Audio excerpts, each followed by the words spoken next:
I made this fashion video in FilmoraGo, and now I will show you how I did it.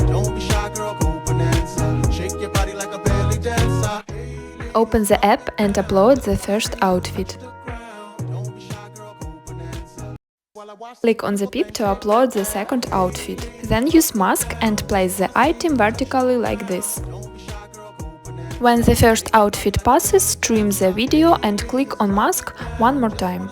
Drag the item to the end. When you pause, click on freeze to make the image. Trim it and delete it unnecessary part. Then add the same video with the second outfit and trim it to the part when you pause. And we repeat all steps again. Click on pip and upload the third outfit. Use mask. Trim the video and again use the mask.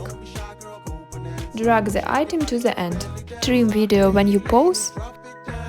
Click on freeze. Trim it. Delete unnecessary part.